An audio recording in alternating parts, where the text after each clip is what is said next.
Okay, so the question came from Bruce Party of Six, which is one of our followers on Instagram. So thank you very much for the question. Okay, now I'm already a homemaker. I'm hanging on by the thread of my tattered apron. Where do I start? My garden was a huge flop, garden in quotes. It feels like my chickens will never lay an egg, and I can't figure out how to make the rain barrels so I don't get a bunch of gunk in them from the roof. Any pointers? And No, I think that's it. You got it. that struck a chord with me because we obviously Yeah. relate to that. Yeah. You know, all the projects that you want to do to improve your land, all the things that you think you already have in place that should be running themselves, they don't work. And, you know, something new that you want to explore, that fails. So, you know, what's a girl to do? What's a homesteader to do? Yeah, I don't know. I feel like that's the conflagration of hey, we're going to grow all of our own food, and we're going to have an indefinite number of children, which means like a lot, and we're going to be self-employed. At least that's the shape that the has taken in our case, that our life has taken. And I think that you made me think of this just when you were describing the photo that Andrew Plotsky captured, Right. farmrun.com. And as a glimmer, like the clouds parted, and that's actually not, I disagree. Okay. The crazy, because I feel that too. We've got, several close friends that are also larger families with younger children, which is an important element there, and who are, thriving. Their business is dependent upon the new agrarian renaissance, basically. And so I can see them from the outside of their family. And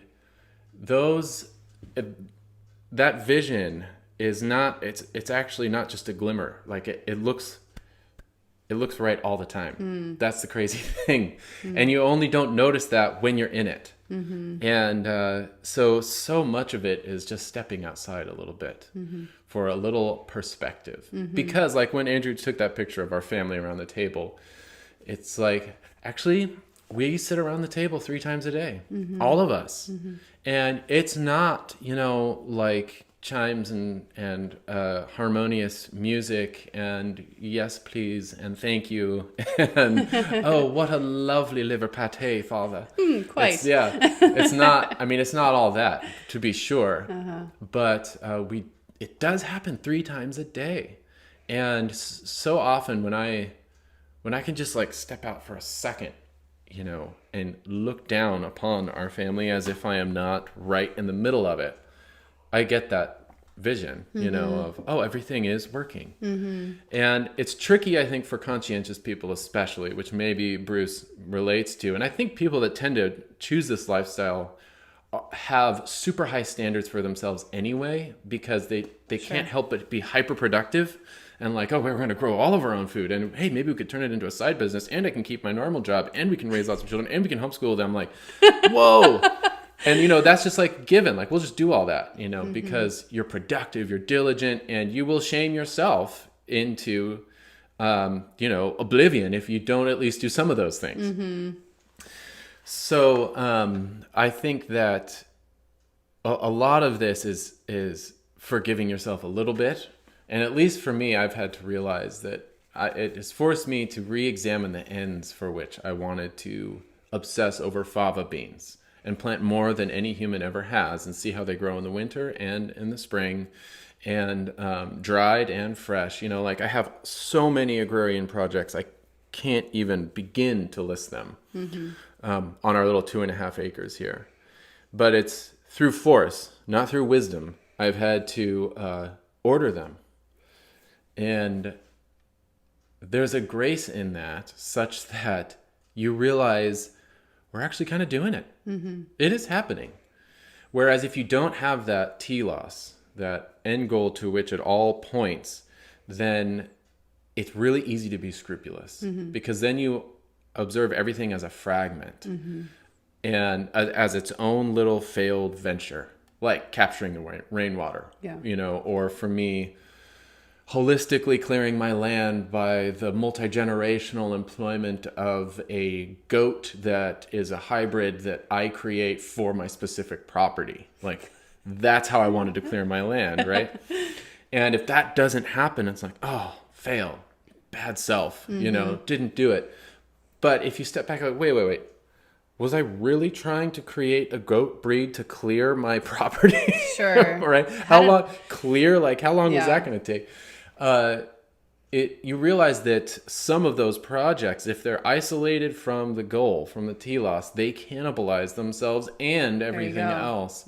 And they become, it's like what a fetish is, it's like just this little part. And this is how I've experienced it. You fetishize this little part because it's so important and it is so right. And you're probably right.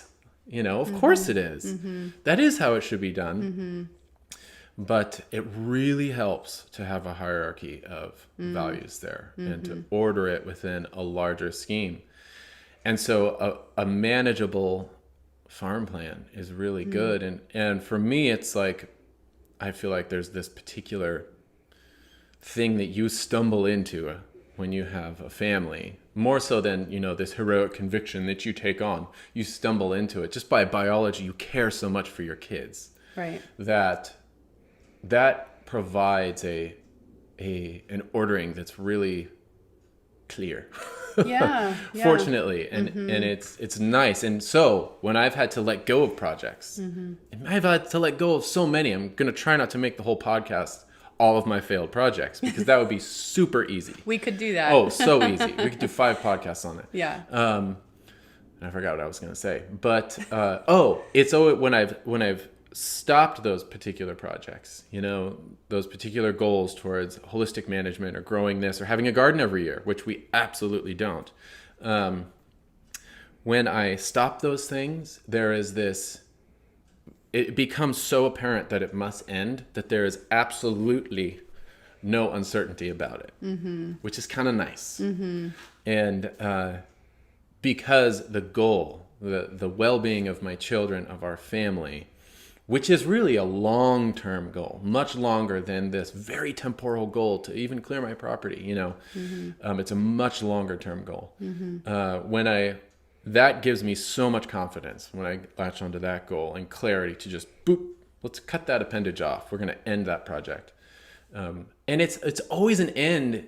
You end it in hope, right? Right. It's not like you have to admit that you were wrong or something. It's just a timing thing. Like for me, it's always been a realization that, I'm playing the long game.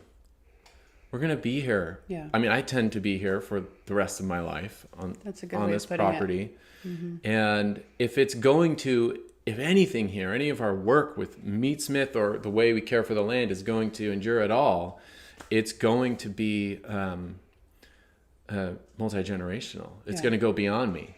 And it's the essential element to that game is that your children like you. You have a good relationship with your kids. Yeah. They see the life you live and they think, I'd choose that. So it's just a longer game, and it really helps you, or that's helped me cut off some unnecessary appendages. Yes. Not because they're wrong. It's just the timing isn't.